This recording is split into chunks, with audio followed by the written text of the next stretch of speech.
Bike dhaba. एक गांव में अतुल बोलकर एक व्यक्ति रहता है। वो एक बाइक मैकेनिक था। कितना भी कैसे भी खराब बाइक को बड़ी मेहनत से सुधार देता था। अतुल की दीदी थी, उसका नाम रवीना था और उसकी शादी होकर वो पड़ोस के गांव में रहती थी। उसके पति एक कपड़े की दुकान में काम करते थे। उनका नाम पंकज था। उनके 2 बच्चे भी थे। रोज सुबह अपने बाइक पर अपने कपड़ों की दुकान में जाकर वहां पर शाम तक काम करके वापिस घर आता था। कमाई आवक ज्यादा नहीं बस होने से रवीना और पंकज हमेशा दुखी रहते थे।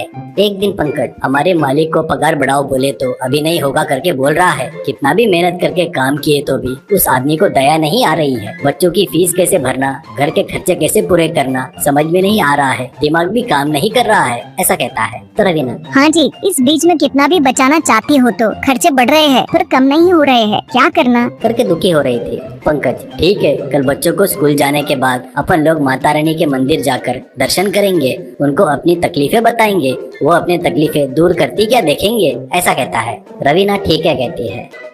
अगले दिन दोनों भी लोग मंदिर में जाते हैं।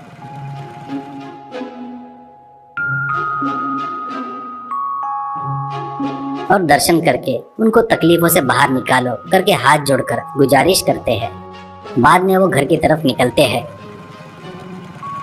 रास्ते में एक ड्राइवर फुल पीकर ट्रक चला रहा था। उसकी मर्जी के हिसाब से ट्रक जा रही थी। वो ट्रक तेजी से आकर पंकज के बाइक को टक्कर मारकर चली जाती है। बस वो दोनों उछलकर बाजू के पत्थरों के ढेर पर गिर जाते हैं। रवीना को छोटी मोटी चोट लगती है पर पंकज की कमर टूट जाती है। इससे वो घर में खटिया पकड़ लेता है। रवीना भाई को फोन करके जो हुआ उसके बारे में बताती है। अतुल, अरे अरे ये कैसा हो गया, मैं अभी आ रहा हूँ दीदी करके फोन रखता है। वैसे अतुल घर पर आकर जीजाजी और दीदी से मिलता है। अगले दिन पंकज, रवीना 4 महीने तक डॉक्टर ने रेस्ट करने को बोला है। मैं काम पर नहीं जा सकता हूँ, इसलिए थोड़े से पैसे घर में छुपा कर रखा हूँ, उन पैसों से घर चलाओ, ऐसा कहता है। रवीना, हमने माता को अपनी तकलीफें बताने गए तो ऐसा क्यों हो गया जी करके दुखी हो रही थी। अतुल, दीदी जो भी होता है ना वो अपने अच्छे के लिए होता है, ऐसा सोचना चाहिए। मैं अभी निकलता हूँ, कुछ भी जरूरत पड़ी तो फोन करो। जीजाजी ध्यान रखो अपना। बच्चों को बाय बोलकर चला गया। कुछ दिन तक रवीना संभाल कर ही खर्चा करती थी, पर कुछ दिन होने के बाद अलमारी में देखे तो 1 भी रुपया नहीं रहता है।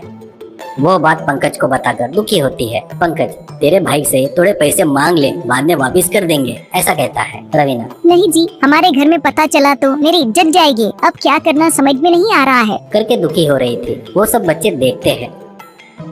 बाद में बच्चा अपने पिताजी के मोबाइल से अतुल को फोन करके जो हुआ सब बताता है। अतुल, तेरी माँ को अभिमान ज्यादा ही है रे, रुक जा रे, मैं आकर तुम्हारी समस्या को निपटाऊंगा, ऐसा कहता है।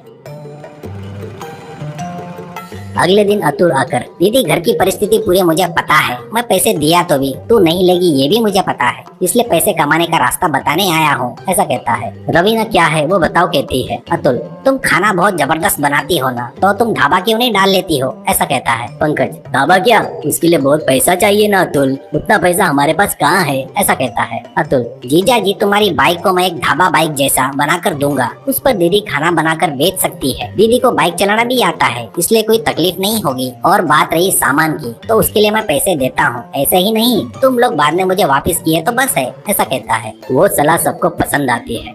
ऐसे अतुल जीजाजी की बाइक को एक ढाबा बाइक में बदल देता है।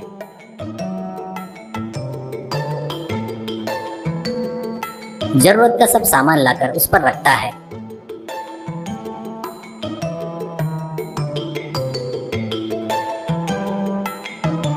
अगले दिन रवीना बाइक को लेकर गांव में आकर अपना व्यापार शुरू करती है। अतुल और बच्चे भी रवीना की मदद के लिए रहते हैं।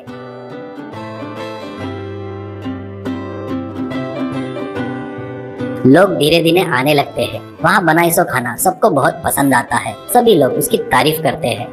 गांव में सभी लोग उस बाइक ढाबा के बारे में बात करते रहते हैं। सभी को उस ढाबा के बारे में पता चल जाता है। धीरे धीरे लोगों की भीड़ बढ़ने लगती है। एक दिन अतुल दीदी और जीजाजी से विदा लेकर चला जाता है। कुछ महीनों बाद पंकज भी पूरी तरह से ठीक होकर अब रवीना के साथ ढाबे पर मदद कर रहा था। अगर वीडियो अच्छा लगा तो वीडियो को लाइक और चैनल को सब्सक्राइब जरूर करें।